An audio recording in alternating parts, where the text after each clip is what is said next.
औज़ुबिल्लाहिमिनश्शैतानिर्रजीम बिस्मिल्लाहिर्रहमानिर्रहीम। अस्सलाम वालेकुम स्टूडेंट्स, वेलकम आफ्टर ब्रेक्स।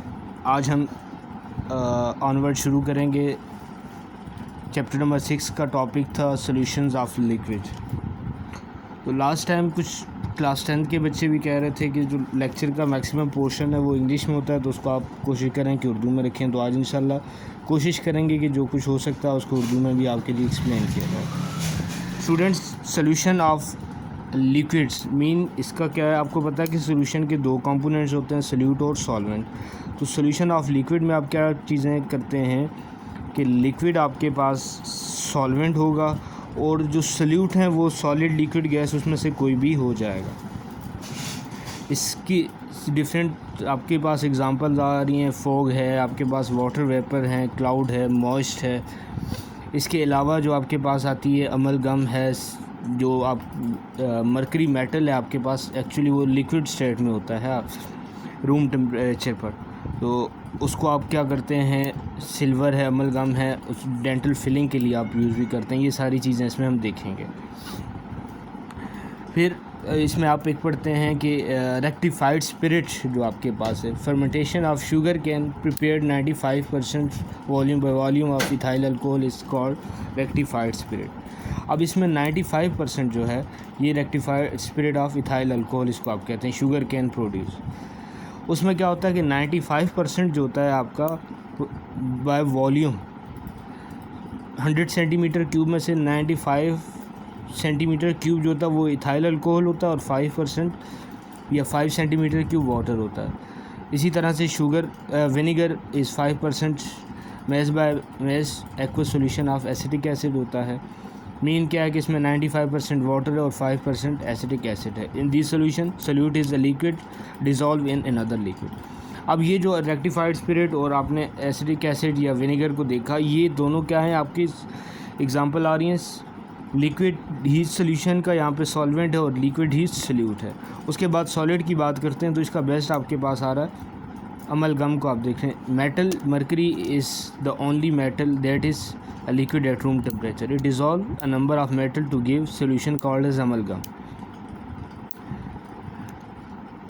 अब इसको आप किस लिए यूज़ करते हैं? अमलगम जो है तो solution of metal in mercury है और इसको आप क्या करते हैं, डेंटल फिलिंग के लिए लार्ज स्केल पर यूज़ करते हैं। ये क्या बनाती है, सेमी सॉलिड अमलगम होती है जो आपकी डेंटल कैविटी की जो फिलिंग होती है उसके लिए ये यूज़ की जाती है। उसके बाद स्टूडेंट्स हमारे पास अगला आ जाता है सोल्यूशन ऑफ सॉलिड। अब यहाँ पर भी आपने वही चीज़ें देखनी है कि सॉलिड आपका जो है वो सॉल्वेंट है और सोल्यूट उसमें सॉलिड लिक्विड गैस तीनों में से कोई भी आ सकते हैं। अगर सॉलिड सॉलिड है, सॉलिड लिक्विड है, सॉलिड गैस है, तो उसमें आपने देखें उस पर आप देख लेते हैं। Water dissolve a wide range of substance. ज़ाहिर है वाटर को आप यूनिवर्सल सॉल्वेंट भी कहते हैं कि वो ऑलमोस्ट ज़्यादातर चीज़ों को क्या करता है, अपने अंदर डिज़ोल्व कर लेता है। It dissolve many minerals in amount. For example it dissolve limestone. Limestone को डिज़ोल्व कर लेता है जो कि क्या है, आपका वेल वाटर का मेन कंपोनेंट है, एक इम्पॉर्टेंट कंपोनेंट है। It contain dissolve salt. Sodium chloride को ये डिज़ोल्व कर लेता है। You also prepare many solution by dissolving solid substance in water such as common salt, sugar etcetera. Laboratories में आप क्या करते हैं,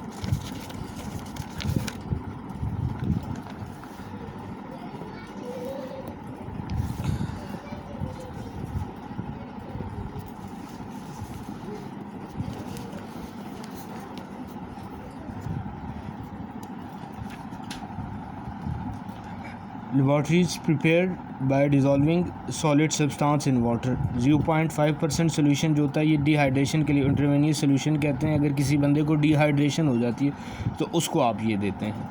such solution that contain solid solute dissolve in liquid are called as solid in liquid. उसके बाद students जो आप gold extract करते हैं वो सॉलिड फॉर्म में, सॉफ्ट फॉर्म में होता है, सॉरी। उसको अगर आप ज्वेलरी में कन्वर्ट करना चाहते हैं या उसकी ज्वेलरी बनाना चाहते हैं प्योर गोल्ड की, तो वो मुश्किल होता है। इसलिए आप उसमें क्या करते हैं, उसको हार्ड बनाने के लिए उसमें इम्प्योरिटीज़ या कॉपर ऐड करते हैं। This produce a solid solution of gold that melt at lower temperature, that is pure gold.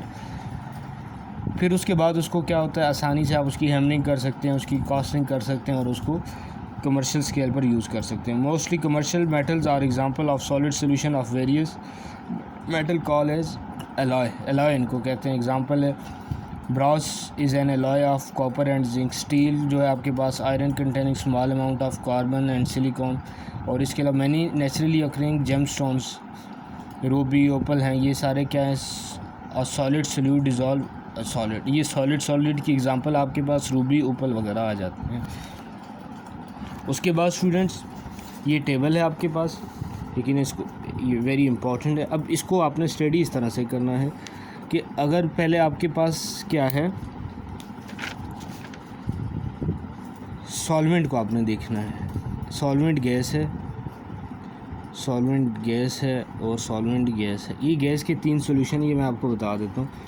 अब यहाँ पे सोल्यूट और सॉल्वेंट दोनों क्या थे आपके पास, गैस थे। रिजल्टिंग सॉल्यूशन आपके पास गैस हुआ, एग्जांपल इसकी है। गैस आपके पास सॉल्वेंट है, लिक्विड जो है आपके पास सोल्यूट है, और रिजल्टिंग सॉल्यूशन ज़ाहिर है गैस होगा क्योंकि सॉल्वेंट जो है वो गैस है, मॉइस्ट क्लाउड वगैरह आ रहा है। थर्ड है आपके पास गैस सॉलिड का, रिजल्टिंग सॉल्यूशन गैस होगा, कार्बन पार्टिकल एयर में जो आपके पास। इसी तरह से लिक्विड का बच्चों देख लें, लिक्विड गैस आपके पास सोडा वाटर आ रहा है, लिक्विड आपके पास अल्कोहल और वाटर आ रहा है। ये जो पीछे आपने एग्जांपल पढ़ी थी विनेगर की। और लिक्विड सॉलिड आपके पास शुगर इन वाटर आ रहा है। तीसरा आपके पास स्टूडेंट्स, और इन सब के रिजल्टिंग सॉल्यूशन वही होते हैं जो सॉल्वेंट होता है। सॉलिड गैस का आपके पास हाइड्रोजन एब्जॉर्ब और निकल वगैरह आ रही है। सॉलिड लिक्विड की अमलगम है, सॉलिड की आपके पास से लाया जाता है। उसके बाद अगला हमारा टॉपिक है concentration unit. Students concentration units को हम देखेंगे। कंसंट्रेशन यूनिट्स को हम देखेंगे व्हाट इज़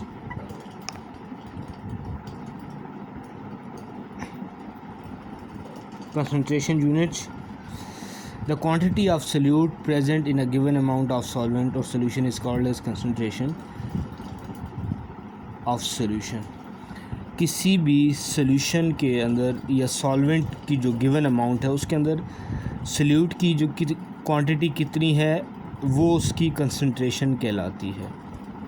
दोबारा रिपीट करते हैं, the quantity of solute present in given amount of solvent और सॉल्यूशन। किसी भी सॉल्यूशन के अंदर, सिंपल आप ये समझ लें, किसी भी सॉल्यूशन के अंदर सॉल्यूट की जितनी अमाउंट प्रेजेंट है वो उस सॉल्यूशन की कंसंट्रेशन कहलाती है। बड़ी सिंपल सी बात है। उसके बाद परसेंटेज को हम डिस्कस करते हैं कि what is percentage. By the preparation of solution commercially available solution that contain the maximum available concentration of solutes are referred as concentrated solution। अब जिसके अंदर सोल्यूट की मैक्सिमम अवेलेबल कंसंट्रेशन होगी उसको आप कंसंट्रेटेड सोल्यूशन कहते हैं। For example commercially available concentrated, आपने अक्सर बॉटल पे लिखा होगा लेबॉर्ट्री में कि 0.5% कंसंट्रेशन है या 98% है या 37% है। Example sulphuric acid is 98% concentrated and hydrochloric acid is 37% concentrated. अब इसका मतलब क्या है? इसका मतलब ये है कि जो आपके पास सल्फ्यूरिक एसिड है 98 ग्राम जो है, अगर आपका टोटल 100 ग्राम सोल्यूशन है तो उसमें 98 ग्राम क्या है, सल्फ्यूरिक एसिड है। और अगर आपका 100 ग्राम सोल्यूशन है तो उसमें 38 ग्राम जो है वो क्या है, HCl है, हाइड्रोक्लोरिक एसिड है। अगर आपके पास 50% आ रही है कंसंट्रेशन लेट्स से HNO3 की, तो आप कहेंगे कि 100 ग्राम में से 50% HNO3 है। समझ आ गई बात की। Thus the percentage is the unit of concentration that the specify the quantity of solute। अगर सोल्यूशन के 100% में से वो उसकी क्वांटिटी बताती है सोल्यूट की कि इसमें कितना प्रेजेंट है। ये सिंपली इसका मेन जो है लुब्बे लुबाब यही है। Therefore the percentage of solution we mean mass of volume of solutes dissolve in 100 grams और 100 centimetre cube of solution. Percentage कैसे आप निकालेंगे? सोल्यूशन की 100% में उसकी जो भी अमाउंट प्रेजेंट है सोल्यूट की आप कहेंगे कि ये सोल्यूशन उसकी क्या है, कंसंट्रेशन है या परसेंटेज है। सोल्यूशन की परसेंटेज आप निकालने से क्या मतलब लेते हैं कि उसमें जो सल्यूट की अमाउंट है 100 ग्राम में या 100 सेंटीमीटर क्यूब में, वो उसके आपके पास आ जाती है। एग्जांपल्स नीचे दी हुई हैं। For example 10 grams NaCl in 90 grams of water make 100 grams of solution. ज़ाहिर है फुली जो आपके पास 100 grams है उसमें से 90 grams water 90 grams water to make 100 grams of solution. 100% solution आपके पास था, उसमें से 90 grams जो है वो वाटर है और 10 ग्राम क्या है आपके पास शुगर है। The concentration of solution will be 10% mass और मैस। इसी तरह से आप बाकी चीज़ें देख सकते हैं, नीचे एग्जांपल्स हैं, इनको आप प्लीज़ स्टडी कीजिएगा।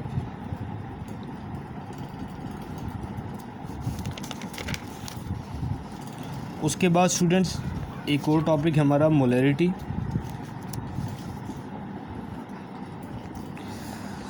This is the last topic for today.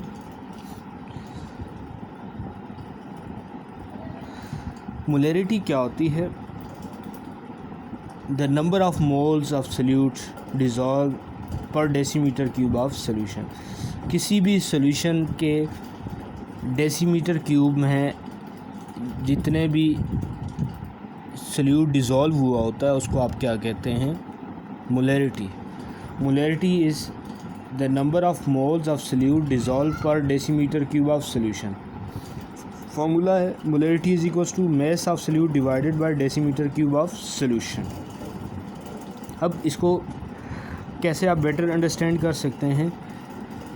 When you reads label on the bottle of concentrated sulfuric acid, you will notice 98% sulfuric acid by mass and also 18 molar sulfuric acid या molarity उसकी 18 है। आप अक्सर bottle को उठा के देखेंगे तो उस पर लिखा होगा 98% उसकी कंसंट्रेशन या उसकी जो मोलैरिटी है वो 18 लिखी हुई है। ये अब 18 M stands for क्या होगा? This mean that there are 18 moles of sulphuric acid in each decimetre cubes of solution.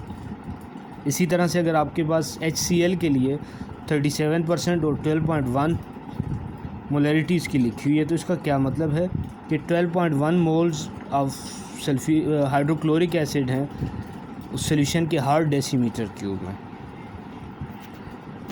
Okay, this is the final for today. Thank you so much.